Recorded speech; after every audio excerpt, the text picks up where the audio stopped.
In a time when heaven and earth were but a newborn thought, when kingship was a tender sapling, and the breath of life was long and languid, there lived a man named Lugalbanda.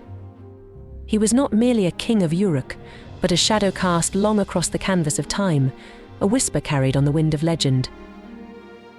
They say he ruled for 12 centuries, a span so vast it bends the mind. A man, or more than man.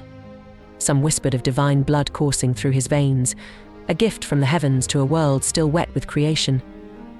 His wife, Ninsun, was no mortal woman, but a goddess cloaked in human form, her essence as radiant as the morning star. From their union came Gilgamesh, a name that would echo through ages yet unborn. But before the legend of Gilgamesh, there was the enigma of Lugalbanda.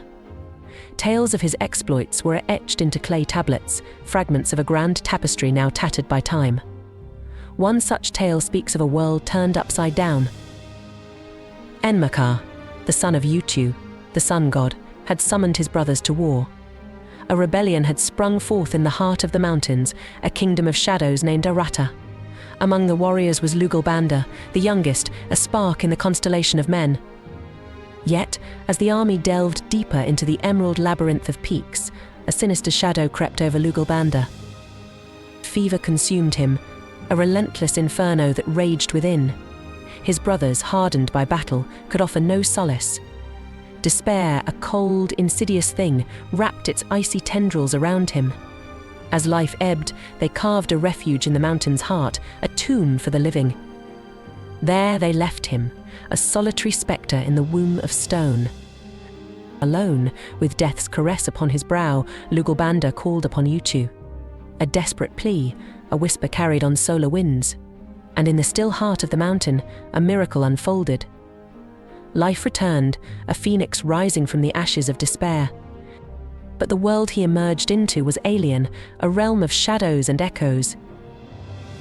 He hunted, gathering strength from the raw flesh of the wild.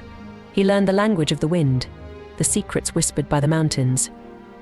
He was a hermit, a king cast down, a god in exile.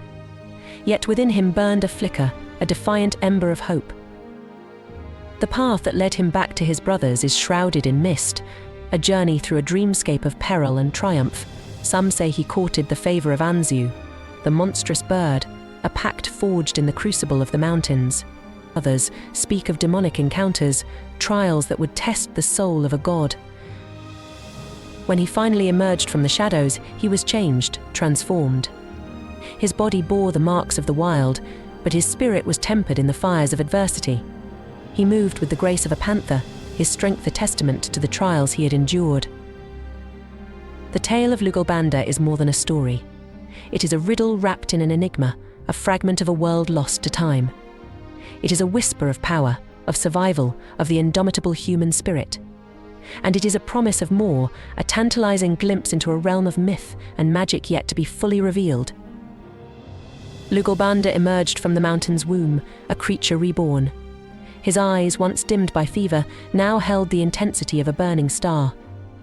The world was different, sharper, more alive. The familiar faces of his brothers, etched with worry and relief, seemed distant, their voices like echoes in a cavern. A new Lugalbanda walked among them, a man transformed. His strength was unnatural, his speed a blur. He could leap chasms, scale cliffs with the agility of a mountain goat. Yet, there was a darkness within him, a hunger that gnawed at his soul. The mountain had given him power, but at what cost? Word of Lugalbanda's return reached the ears of Enigma. The king, a man of strategy and wisdom, saw in Lugalbanda a weapon of unparalleled force. Arata, the rebellious kingdom, would feel the full fury of Uruk, with Lugalbanda as its spearhead. The march to Arata was a blur of dust and blood. Lugalbanda was a whirlwind, a force of nature unleashed. His enemies crumbled before him, their fear as palpable as the stench of death. He fought with a feral intensity, his every move a symphony of violence and grace. Yet, in the midst of carnage, a cold emptiness grew within him. Victory tasted like ashes on his tongue. As they laid siege to Arata, a city of stone and shadow, Lugalbanda stood apart. He was a ghost in the battlefield, a silent observer of the human cost of war. The screams of the dying, the prayers of the terrified, they echoed in his mind, a haunting chorus that refused to be silenced. One night, under the indifferent gaze of the moon, Lugalbanda slipped away from the camp. He sought solitude in the mountains, a return to the place of his rebirth. There, amidst the familiar crags and peaks, he confronted the darkness within. The mountain had given him power, but it had also taken something from him. His humanity was fading, replaced by a cold, predatory instinct. He was a monster, a shadow of the man he once was. And in the heart of that realization, a flicker of hope ignited. Perhaps, in the depths of the mountain, he could find a way to reclaim his soul, to return from the brink of darkness. The mountain was a sanctuary, a womb of stone where Lugalbanda sought rebirth. Days turned into nights, and the rhythm of his existence became the pulse of the earth. He meditated, his mind delving into the depths of his being, searching for the lost fragments of his humanity. In the heart of the mountain, he discovered a hidden cavern, its walls adorned with strange symbols.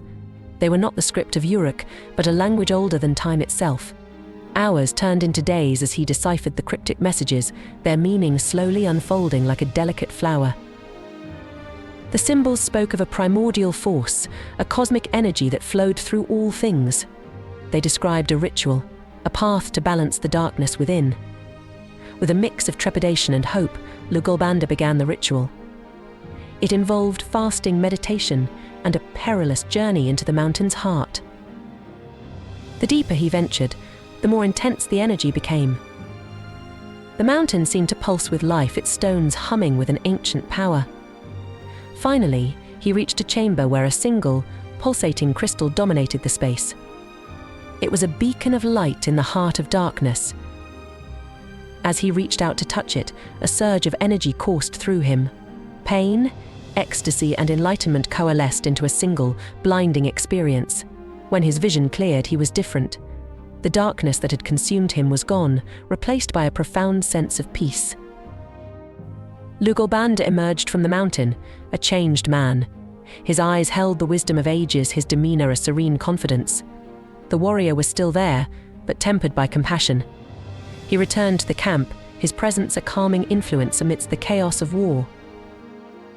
With renewed purpose, Lugalbanda led the final assault on Aratta.